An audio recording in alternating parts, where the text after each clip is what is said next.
जय हिंद दोस्तों। उत्तराखंड के सभी एग्जामों के लिए हमने चैप्टर वाइज एमसीक्यू स्टार्ट कर रखे थे। इसमें मैंने आपको हिस्ट्री के कंप्लीट नोट से कवर करवा दिए, कंप्लीट क्वेश्चन आंसर आपको कंप्लीट करवा दिए हैं। आज हम बात करेंगे उत्तराखंड का भूगोल। उत्तराखंड के भूगोल में भी हम बहुत सी क्लासेस आपको दे चुके हैं। आज का जो हमारा टॉपिक रहने वाला है वो है उत्तराखंड में वन्य जीव संरक्षण। ठीक है, तो वन्य जीव संरक्षण को आज हम कवर करेंगे और इसमें भी आपका क्या रहेगा, उत्तराखंड के प्रमुख राष्ट्रीय उद्यान रहेंगे। ठीक है, उत्तराखंड के प्रमुख राष्ट्रीय उद्यान आज टॉपिक रहने वाला है। तो स्टार्ट करते हैं। क्वेश्चन नंबर फर्स्ट क्वेश्चन आपको दिया है, उत्तराखंड में राष्ट्रीय उद्यानों की संख्या कितनी है? 6। ठीक है, तो ज्यादा फैक्ट मैं नहीं बताऊंगा आपको क्योंकि सारे फैक्ट के तौर पर सारे क्वेश्चन मैंने फैक्ट के रूप में इसमें ले रखे हैं। क्वेश्चन नंबर दूसरा आपको, निम्न में से कौन सा भारत व दक्षिण एशिया का प्रथम राष्ट्रीय उद्यान है? तो भारत और दक्षिण एशिया का प्रथम जो राष्ट्रीय उद्यान है आपका हैली राष्ट्रीय उद्यान ऑप्शन नंबर है। इसी का नाम आपको क्या पड़ता है? जिम कॉर्बेट राष्ट्रीय उद्यान। ठीक है, क्वेश्चन नंबर देखते हैं तीसरा, हैली राष्ट्रीय उद्यान की स्थापना किस वर्ष की गई थी? तो इसकी स्थापना 1936 में इसकी स्थापना की गई थी। नेक्स्ट क्वेश्चन देखते हैं। क्वेश्चन नंबर चौथा है, स्वतंत्रता के पश्चात हैली राष्ट्रीय उद्यान का नाम क्या रखा गया था? तो इसका नाम रखा गया था आपका Ramganga national park. Option number C correct answer हो जाएगा। नेक्स्ट क्वेश्चन देखते हैं। क्वेश्चन नंबर पांचवा, किस वर्ष रामगंगा नेशनल पार्क का नाम बदलकर जिम कॉर्बेट नेशनल पार्क कर दिया गया? ठीक है, पहले स्वतंत्रता के बाद इसका नाम क्या कर दिया था आपको? रामगंगा नेशनल पार्क कर दिया था, लेकिन बाद में इसका कब किया गया था? वर्ष 1957 में इसका नाम फिर से जिम कॉर्बेट कर दिया गया था। Option number A correct answer. 1936 में जब इसकी स्थापना हुई उस वक्त इसका नाम रखा गया था हैली नेशनल पार्क। ठीक है, उसके बाद फिर इसका नाम आजादी के बाद 1947 के बाद इसका नाम रख दिया था रामगंगा। ठीक है, याद रखना रामगंगा। और फिर 1957 के बाद इसका नाम रख दिया था जिम कॉर्बेट। ठीक है, याद रखना तीन के तीन आपको। ये तीनों नाम किसके हैं आपके? जिम कॉर्बेट नेशनल पार्क के नाम पर है। उसमें सर्वाधिक फेमस कौन सा है? जिम कॉर्बेट नेशनल पार्क है। नेक्स्ट क्वेश्चन देखते हैं। क्वेश्चन नंबर छठा, क्वेश्चन नंबर छठा है, भारत के प्रथम राष्ट्रीय पार्क है। तो भारत का पहला नेशनल पार्क कौन सा है? आपको पता होना चाहिए। तो पहला राष्ट्रीय उद्यान जो आपका पड़ता है वो जिम कॉर्बेट राष्ट्रीय उद्यान। Option number C correct answer. Bharat का ही नहीं बल्कि पूरे एशिया का पहला ये था। ठीक है, नेक्स्ट क्वेश्चन देखते हैं। क्वेश्चन नंबर सातवां है, किस वर्ष जिम कॉर्बेट नेशनल पार्क का प्रोजेक्ट टाइगर के अंतर्गत शामिल किया गया था? तो प्रोजेक्ट टाइगर भारत पे कब आया गया? 1973 में। उसमें सबसे पहला जो नेशनल पार्क था वो कॉर्बेट नेशनल पार्क ही था। प्रोजेक्ट टाइगर से मतलब समझते हो? प्रोजेक्ट टाइगर का मतलब होता है जहां पर बाघों का संरक्षित किया जाता है। क्वेश्चन नंबर देखते हैं 8, Jim Corbett national park Uttarakhand में किस जनपद समूह में स्थित है? तो जिम कॉर्बेट आपका दो जनपदों में पड़ता है, एक नैनीताल में पड़ता है, एक पौड़ी में पड़ता है। ठीक है, कल भी मैं इस क्वेश्चन को आपको बता चुका हूँ। नैनीताल में लगभग 250 के आसपास इसका एरिया पड़ता है, जबकि 301 के आसपास इसका एरिया पड़ता है पौड़ी गढ़वाल में। क्वेश्चन नंबर 9 देखते हैं, जिम कॉर्बेट राष्ट्रीय उद्यान का क्षेत्रफल है। तो इसका जो क्षेत्रफल है वो 520.82 वर्ग kilometre. Option number A correct answer हो जाएगा। ठीक है, तो सारे नेशनल पार्क की बात आज आप करेंगे, उसके बाद एक क्लास और लेके आएंगे जिसमें वन्य जीव अभ्यारण्य की बात करेंगे। ठीक है, नेक्स्ट क्वेश्चन देखते हैं। क्वेश्चन नंबर 10वां है। क्वेश्चन नंबर 10वां आपसे क्या कह रहा है, निम्न में से किस राष्ट्रीय उद्यान के मध्य में पाटली दून स्थित है? गणित साहित्य 2018 में पूछा गया प्रश्न है। ठीक है, सबसे पहले आपको ये पता होना चाहिए पाटली दून वो पड़ता कहाँ पे है? वो पड़ता है नैनीताल में। ठीक है, अब इसमें से ऑप्शन आपका अपने आप ही एलिमिनेट हो जाएंगे क्योंकि गोविंद राष्ट्रीय उद्यान आपके नैनीताल में नहीं पड़ता है, नंदा देवी भी नहीं पड़ता और गंगोत्री भी नहीं पड़ता। आपके पास केवल एक ही ऑप्शन बचा है, वो बचा है आपका जिम कॉर्बेट। तो जिम कॉर्बेट के बीच में स्थित है आपका पाटली दून। ठीक है, क्वेश्चन नंबर देखते हैं 11वां, निम्न में से कौन टाइगर रिजर्व है? तो टाइगर रिजर्व कौन सा आपका? तो आपका दो टाइगर रिजर्व बन के, एक राजा जी भी आप टाइगर रिजर्व घोषित हो चुका है और जिम कॉर्बेट भी। ठीक है, तो क्वेश्चन पुराना है तो इसलिए इसमें राजा जी ऑप्शन नहीं था। तो अब यानी कि दोनों के दोनों बन के बी भी होगा, इसका सी भी हो जाएगा। ठीक है, क्वेश्चन नंबर देखते हैं 12वां, जिम कॉर्बेट नेशनल पार्क में पाए जाने वाले मुख्य जीव है। तो इसमें बाघ भी पाया जाता है, हाथी भी पाया जाता है और तेंदुआ भी पाया जाता है। ऑप्शन नंबर डी आपका करेक्ट आंसर हो जाएगा। नेक्स्ट क्वेश्चन नंबर 13 देखते हैं, उत्तराखंड में सर्वाधिक पर्यटक किस उद्यान में आते हैं? तो सर्वाधिक जो पर्यटक हैं आपके, क्या जिम कॉर्बेट में आते हैं, नंदा देवी में आते हैं, गोविंद में आते हैं, फूलों की घाटी में आते हैं? तो सर्वाधिक जो पर्यटक आते हैं वो जिम कॉर्बेट में आते हैं। ऑप्शन नंबर ए आपका करेक्ट आंसर हो जाएगा। नेक्स्ट क्वेश्चन देखते हैं, क्वेश्चन नंबर 14 है। जिम कॉर्बेट नेशनल पार्क संग्रहालय स्थित है आपका महिला कांस्टेबल 2016 में ये प्रश्न आपसे पूछा गया था, ठीक है। तो ये आपका कहाँ होगा? कालाढूंगी, काशीपुर, अल्मोड़ा, ये इनमें से कोई नहीं। तो करेक्ट आंसर ऑप्शन नंबर ए कालाढूंगी हो जाएगा, ठीक है। नेक्स्ट क्वेश्चन देखते हैं, क्वेश्चन नंबर 15 है। जिम कॉर्बेट नेशनल पार्क में बाघों की सुरक्षा हेतु स्पेशल टाइगर प्रोटेक्शन फोर्स यानी कि इसको STPF कहते हैं, इसका गठन किया गया है। वन आरक्षी 2020 में पूछा गया, ठीक है। किस वर्ष से किया गया था? 2011 में, 2012 में, 2013 में, 2014 में। तो करेक्ट आंसर क्या हो जाएगा इसका? तो इसका जो करेक्ट आंसर होने वाला ऑप्शन नंबर है, तो वर्ष 2013 में STPF की स्थापना की गई थी, ठीक है।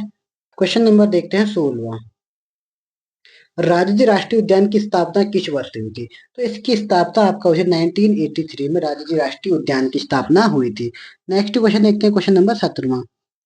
राजाजी राष्ट्रीय उद्यान उत्तराखंड के किस जनपद में स्थित है? तो राजाजी आपके 3 जनपदों में पड़ता है। पहला आपका देहरादून, दूसरा आपका हरिद्वार, तीसरा आपका पौड़ी गढ़वाल। तीनों में आपको याद रखना होगा, ठीक है। क्वेश्चन नंबर 17वें का आपका ऑप्शन नंबर डी हो जाना चाहिए आंसर। नेक्स्ट क्वेश्चन देखते हैं, क्वेश्चन नंबर 18। राजाजी राष्ट्रीय उद्यान का नाम किस प्रसिद्ध व्यक्ति के नाम पर रखा गया है? तो यूके वीडियो 2018 में पूछा गया प्रश्न है। तो ये आपका कौन सा है? तो सी राजगोपालाचार्य, ऑप्शन नंबर बी आपका करेक्ट आंसर हो जाना चाहिए, ठीक है। क्वेश्चन नंबर देखते हैं 19। राजाजी राष्ट्रीय उद्यान की स्थापना किस पशु विहारों को मिलकर की गई थी? तो इसमें 3 पशु विहारों को मिलाकर की गई थी, ठीक है। पशु विहारी मतलब राष्ट्रीय उद्यान के हिसाब से हम कह सकते हैं। तो सबसे पहला इसमें था चिला पशु विहार, उसके बाद फिर राजाजी पशु विहार और मोतीचूर। इन तीनों को मिला करके आपका क्या बना गया? राजाजी राष्ट्रीय उद्यान बना गया था, ठीक है। याद रखना आपको। नेक्स्ट क्वेश्चन देखते हैं, क्वेश्चन नंबर 20वां है। राजाजी राष्ट्रीय उद्यान मुख्यतः किस वन्य जीव के लिए प्रसिद्ध है? हाथी, हिम तेंदुआ, कस्तूरी मृग या काला भालू। तो इसका करेक्ट आंसर ऑप्शन नंबर ए होगा हाथी। हाथी के लिए प्रसिद्ध कौन सा है? राजाजी राष्ट्रीय उद्यान, ठीक है। क्वेश्चन नंबर देखते हैं 21वां है। जिम कॉर्बेट व राजाजी राष्ट्रीय उद्यान में वन्य जीवों के प्रबंधन हेतु किस पैमाने पर हवाई छाया चित्र लेना सुलभ है? तो लघु पैमाने पर, मध्यम पैमाने पर या दीर्घ पैमाने पर या अति दीर्घ पैमाने पर। इंपोर्टेंट क्वेश्चन है आपके लिए, इसको देख लेना, ठीक है। 21 का correct answer option number D हो जाएगा, अति लघु पैमाने पर होता है, ठीक है। नेक्स्ट क्वेश्चन देखते हैं, क्वेश्चन नंबर 22 है। राजाजी राष्ट्रीय उद्यान में पाई जाने वाली प्रमुख वनस्पतियां हैं। तो साल भी पाया जाता है, यहाँ शीशम भी पाया जाता है और अमलतास भी पाया जाता है। यानी कि आपका आंसर क्या हो जाएगा? Option number D, A B C तीनों। क्वेश्चन नंबर देखिए 23 है। उत्तराखंड के किस राष्ट्रीय उद्यान को वर्ष 2016 में प्रोजेक्ट टाइगर के अंतर्गत शामिल किया गया था? तो कब किया गया? राजाजी राष्ट्रीय उद्यान को 2016 में क्या किया गया था? प्रोजेक्ट टाइगर घोषित किया गया था 2016 में, ठीक है। ये याद रखना, यूकेपीएससी 2017 में ये प्रश्न आपसे पूछा गया है। क्वेश्चन नंबर देखते हैं 24। राजाजी राष्ट्रीय उद्यान का मुख्यालय स्थित है। तो राजाजी राष्ट्रीय उद्यान का मुख्यालय आपका देहरादून में स्थित है, ठीक है। 3 डिस्ट्रिक्टों में पड़ता है, अभी मैंने बताया था आपको, याद रखना, हरिद्वार, देहरादून और पौड़ी। क्वेश्चन नंबर देखते हैं 25 है। उत्तराखंड का प्रथम वन्यजीव संरक्षण केंद्र मोतीचूर वन्य जीव विहार किस वर्ष राजेंद्र नेशनल पार्क में समाहित हो गया था? तो इसको किस वर्ष से मिलाया गया था? तो ये मिलाया गया था आपका 1983 में, option number C correct answer हो जाएगा। क्वेश्चन नंबर देखते हैं 26 है। गंगोत्री राष्ट्रीय उद्यान की स्थापना किस वर्ष से की गई थी? तो गंगोत्री राष्ट्रीय उद्यान की स्थापना 1989, ऑप्शन नंबर सी आपका करेक्ट आंसर होना चाहिए, ठीक है। क्वेश्चन नंबर देखते हैं 27 है। क्षेत्रफल की दृष्टि से निम्न में से कौन उत्तराखंड का सबसे बड़ा राष्ट्रीय उद्यान है? तो गंगोत्री राष्ट्रीय उद्यान आपका सबसे बड़ा राष्ट्रीय उद्यान है, ठीक है। तो इसका एरिया लगभग 2390 के आसपास है, ठीक है, 2390 वर्ग किलोमीटर। नेक्स्ट क्वेश्चन देखते हैं, क्वेश्चन नंबर, गंगोत्री राष्ट्रीय उद्यान का वर्ग कितने क्षेत्र में विस्तृत है? कितने वर्ग किलोमीटर में ये विस्तृत है? तो ये आपका 2390 वर्ग किलोमीटर में विस्तृत है, ठीक है, अभी मैंने आपको बताया। क्वेश्चन नंबर देखते हैं 29 है। राष्ट्रीय अभ्यारण्य हेतु ऑनलाइन प्रवेश परमिट जारी करने के लिए सिंगल विंडो सिस्टम पथिक शुरू किया गया। ऑप्शन इंपोर्टेंट है इसका, याद रखना, ठीक है। तो ये कौन सा होगा आपका? क्वेश्चन नंबर 29 का correct answer option number C हो जाएगा, गंगोत्री राष्ट्रीय उद्यान, और ये कहाँ पर है? उत्तरकाशी में, ठीक है। क्वेश्चन नंबर देखते हैं 30 है। हिमालय भालू, कस्तूरी मृग, हिम तेंदुआ, कोकालस ट्रेगापान, ट्रेगोपान, स्नोकाद आदि किस राष्ट्रीय उद्यान के प्रमुख वन्य जीव हैं? तो ये किसके हैं आपके? ये है आपके गंगोत्री राष्ट्रीय उद्यान, ऑप्शन नंबर है करेक्ट आंसर। हिम तेंदुआ खास तौर पे याद करना, ठीक है, क्योंकि वहां पर थोड़ा बर्फ पड़े तो बर्फ में हिम तेंदुआ अवश्य ही रहेगा। क्वेश्चन नंबर देखते हैं 31 है। गोविंद राष्ट्रीय उद्यान की स्थापना किस वर्ष से की गई थी? तो अभी आपको याद होना चाहिए, गोविंद राष्ट्रीय उद्यान की स्थापना कब हुई थी? 1980 में। ऑप्शन नंबर आपका सी करेक्ट आंसर हो जाएगा, ठीक है। क्वेश्चन नंबर देखते हैं 32 है। 32 आपसे कह रहा है गोविंद राष्ट्रीय उद्यान उत्तराखंड के किस जनपद में स्थित है? चमोली में, उत्तरकाशी में, नैनीताल में, देहरादून में। तो ये कहाँ है आपका? ये आपका पड़ता है उत्तरकाशी में। Option number B correct answer हो जाएगा, ठीक है। नेक्स्ट क्वेश्चन देखते हैं, क्वेश्चन नंबर 33 है। गोविंद राष्ट्रीय उद्यान में निम्न में से कौन सी पर्वतीय वनस्पतियां देखने को मिलती हैं? यहाँ हमें भोजपत्र भी देखने को मिलता है, देवदार भी मिलता है और बांस भी मिलता है। ऑप्शन नंबर डी ये सभी। क्वेश्चन नंबर देखते हैं 34 है। 34 क्या कह रहा है? ऐसा स्थान जहां जीव जंतुओं तथा पेड़ पौधों को उनके प्राकृतिक आवास क्षेत्र में संरक्षण दिया जाता है कहलाता है। पर्यावरण संरक्षण क्षेत्र, ये मोस्ट इंपोर्टेंट क्वेश्चन है। संरक्षण क्षेत्र, जैव मंडल आरक्षित क्षेत्र, राष्ट्रीय उद्यान या राजकीय अभ्यारण्य। 34 का आपका करेक्ट आंसर क्या हो जाएगा? इसको बोलते हैं हम जैव मंडल आरक्षित क्षेत्र, ऑप्शन बी। जहां जीव जंतु तथा पेड़ पौधों को उनके प्राकृतिक आवास क्षेत्र में संरक्षण दिया जाता है, ऐसा एरिया को हम बोलते हैं जैव मंडल आरक्षित क्षेत्र। क्वेश्चन नंबर देखते हैं 35 है।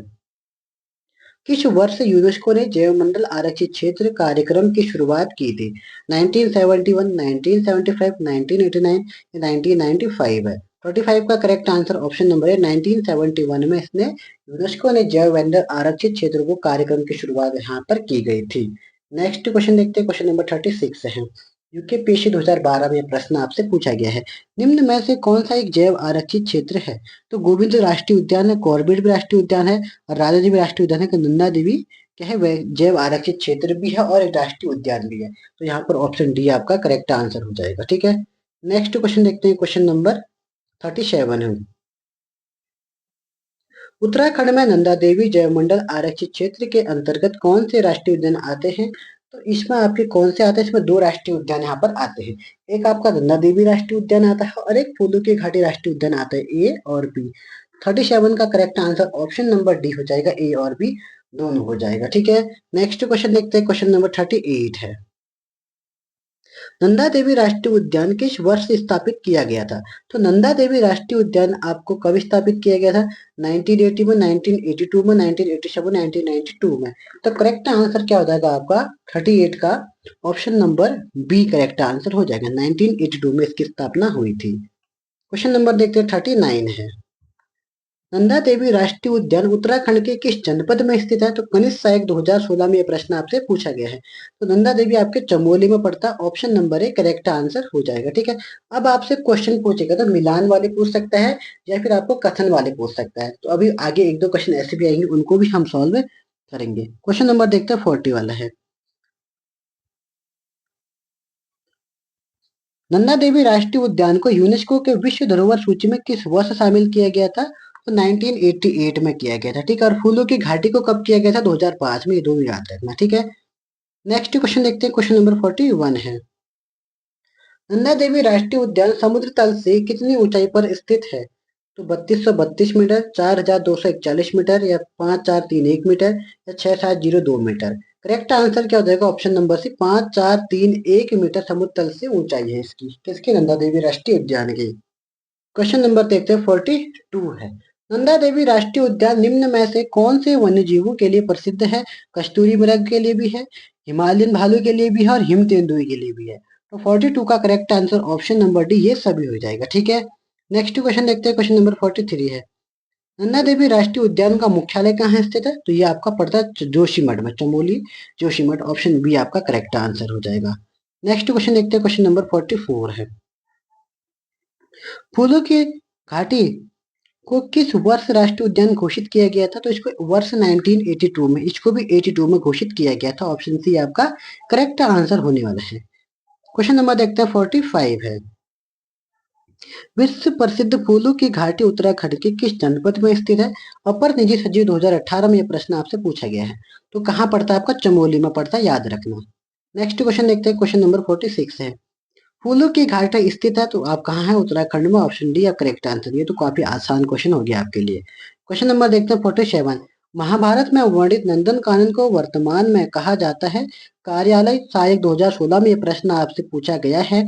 तो ये कौन सा है? फूलों की घाटी है। ऑप्शन बी आपका करेक्ट आंसर। नेक्स्ट क्वेश्चन देखते हैं। क्वेश्चन नंबर 48 है। फूलों की घाटी की खोज किसके द्वारा की गई थी? तो ये Frank Smythe, Robert Smith, William Jones या इनमें से कोई नहीं। किसने की थी? Frank Smith. Option number A आपका करेक्ट आंसर होने वाला है। ठीक है। क्वेश्चन नंबर देखते हैं 49 है। फूलों की घाटी को स्कंद पुराण में क्या कहा गया है? तो स्कंद पुराण में क्या कहा गया है ये आपको बताना है। ठीक है। तो हम बात करते हैं 49 का। नंदन कानन कहा गया। ठीक है।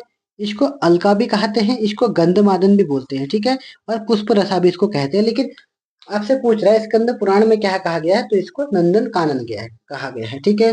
नेक्स्ट क्वेश्चन देखते हैं। क्वेश्चन नंबर 50 है। निम्न में से कौन एक फूलों की घाटी का अन्य नाम नहीं है?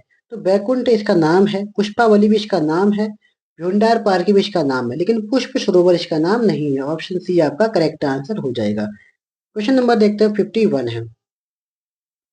फूलों की घाटी समुद्र तल से कितनी ऊंचाई पर स्थित है? तो लगभग आपका ये कितनी ऊंचाई पर पड़ती है? ये पड़ता है आपका ऑप्शन नंबर सी, तो आपको 3200 मीटर में पड़ती है। ठीक है, इसकी हाइट।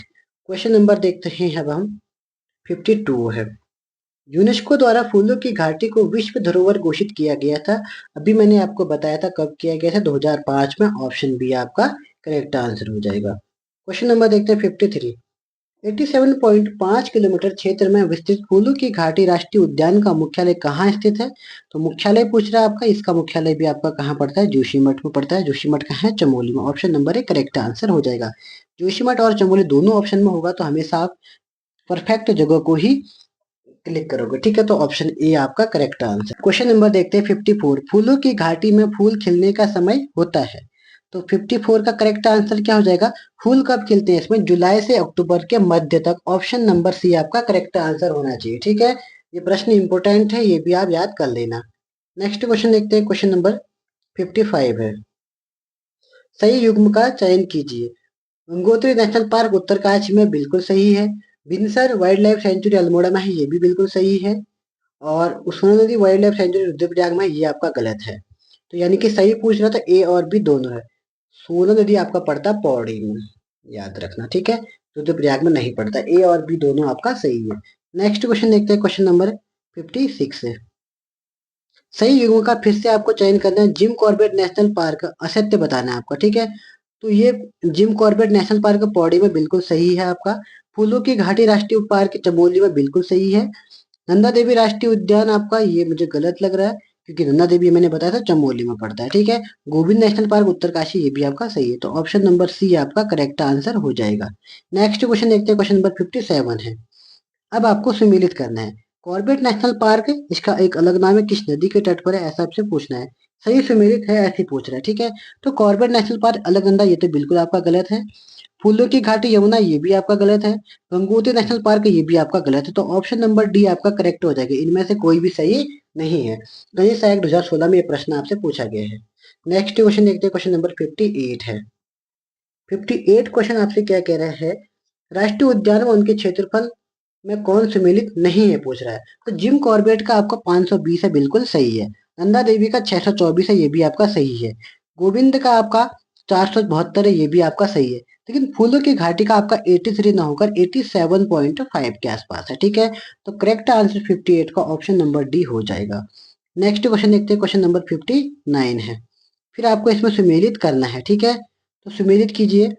जिम कॉर्बेट राष्ट्रीय उद्यान, तो इसको सही से लिखते हैं पहले। तो जिम कॉर्बेट राष्ट्रीय उद्यान आपका कहाँ पड़ेगा? नैनीताल में। एक का हो जाएगा 4। नंदा देवी राष्ट्रीय उद्यान कहाँ पड़ता है आपका? चमोली में। बी का हो जाएगा 3। राजा जी आपका कहाँ पड़ेगा? आपका राजा जी आपका देहरादून में पड़ेगा, 2 हो जाएगा। और गोविंद आपका उत्तरकाशी में 1। 4 3 2 1, 4 3 2 1 किस ऑप्शन में है देखते हैं। ऑप्शन नंबर बी आपका करेक्ट आंसर हो जाएगा, 4 3 2 1। नेक्स्ट क्वेश्चन देखते हैं। Question number 60। इसमें भी आपको फिर से सुमेलित करना है। और फिर से इस बार हमें क्या देखिए, राष्ट्रीय पार्क और कहाँ स्थित है वही देख के है। तो गोविंद राष्ट्रीय उद्यान फिर से आपका कहाँ पड़ेगा? गोविंद आपका उत्तरकाशी में, पहले का 3 हो जाएगा। कॉर्बेट राष्ट्रीय उद्यान आपका नैनीताल पौड़ी में दूसरे का 2 हो जाएगा। नंदा देवी आपका पड़ेगा चमोली में 1 हो जाएगा 3-2, और राजत जी आपका पड़ेगा हरिद्वार में, ठीक है, क्योंकि राजत 3 डिस्ट्रिक्टों में पड़ता है, मैंने आपको बताया था। तो 3-2-1-4, 3-2-1-4 किस में है? ऑप्शन नंबर सी आपका करेक्ट आंसर हो जाएगा 3-2-1-4। नेक्स्ट क्वेश्चन देखते हैं, क्वेश्चन नंबर 61 है। फिर आपका स्थापना वर्ष देर का इसको मिलान करना है, ऐसे ही प्रश्न आपसे वहां बनेंगे, ठीक है। गंगोत्री राष्ट्रीय उद्यान का 1989 बिल्कुल सही है। गोविंद राष्ट्रीय उद्यान आपका गोविंद का हुआ था 19 गोविंद राष्ट्रीय उद्यान का 1980 में हुआ था, यानी कि एक का 1 हो जाएगा, बी का 2 हो जाएगा। और राजा जी का आपका हुआ था 1983 में, और फूलों की घाटी का हुआ था आपका 1982 में, यानी कि ए का हो जाएगा आपका 1, बी का हो जाएगा आपका बी का आपका होने वाला है 4, फिर सी का आपका होने वाला है 3, और डी का आपका होने वाला है 2। 1-4-3-2, 1-4-3-2 किस में? ऑप्शन नंबर बी आपका करेक्ट आंसर हो जाएगा, ठीक है। क्वेश्चन नंबर देखते हैं 62 है। निम्नलिखित में से राष्ट्रीय उद्यानों को उनकी स्थापना क्रम के हिसाब से हमें व्यवस्थित करना है। तो गोविंद राष्ट्रीय उद्यान कब की स्थापना हुई थी? इसकी 1980 में हुई थी, ठीक है। और कॉर्बेट की 1936 में हुई थी।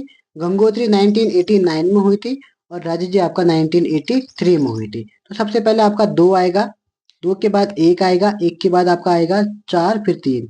2-1-4-3 किस ऑप्शन में है देखते हैं। 2-1-4-3, तो 2-1-4-3 ऑप्शन नंबर सी आपका करेक्ट आंसर होने वाला है, ठीक है। तो आज के लिए हम इतने ही देखते हैं। तो आज हमने लगभग 62 क्वेश्चन यहाँ पर सॉल्व कर दिए हैं। बाकी के 50 से 60 क्वेश्चन और इसमें बचे हैं, जिसमें हम आपको कवर कराएंगे जैव मंडल आरक्षित क्षेत्र, तो हमने कवर करवा दी है। उसके बाद जो बचता है हमारा वन्य जीव अभ्यारण्य, उसको यहाँ पर हम कवर कर जाएंगे, ठीक है। तो आज की क्लास में हम इतना ही देखते हैं, फिर मिलेंगे नेक्स्ट क्लास में। तब तक के लिए जय हिंद, जय उत्तराखंड।